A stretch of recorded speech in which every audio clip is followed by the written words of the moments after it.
আসসালামু আলাইকুম এভরিওয়ান। আজকে আমি আপনাদেরকে তৈরি করে দেখাবো ফ্রেঞ্চ ফ্রাই। তো আমি এখানে 2টা আলু নিয়েছি, আলুগুলোকে আমি স্লাইস করে কেটে নিয়েছি। এখন এটার মধ্যে দিয়ে দেবো হচ্ছে কর্নফ্লাওয়ার দিলে ফ্রেঞ্চ ফ্রাইয়ের একটা ক্রিস্পি ভাব আসে। তারপর দিয়ে দেবো হচ্ছে একটা ডিম,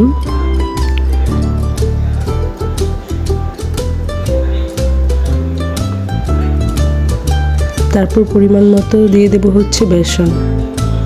এই উপকরণগুলো ঠিকঠাক মতো দিলে পুরো রেস্টুরেন্ট স্টাইলে যে ফ্রেঞ্চ ফ্রাইয়ের ক্রিস্পি ভাবটা আসবে আপনারা সেটা বাসায় বসেই পাবেন। তো এগুলো ভালোভাবে মাখানোর পর চুলাতে একটা প্যান বসিয়ে তেল গরম করে নিয়েছি। এখন মাখানো সেই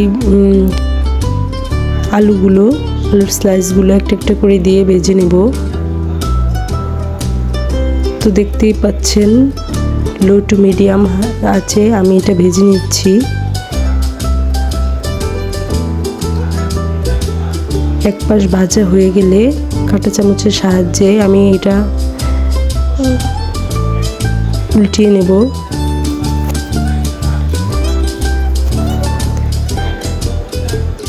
এরকম ব্রাউন কালার চলে আসলে আপনারা এটা উঠিয়ে নেবেন। তো এই পর্যায়ে আমার ফ্রাইগুলো খাওয়ার জন্য রেডি হয়ে গেছে।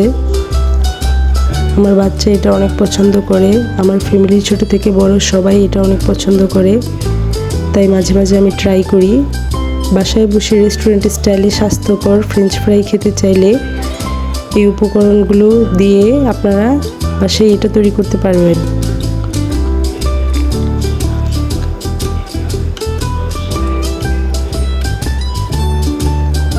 তো আমি এখন এটা সার্ভ করলাম। আমার বেবি অলরেডি বসে গেছে খাওয়ার জন্য।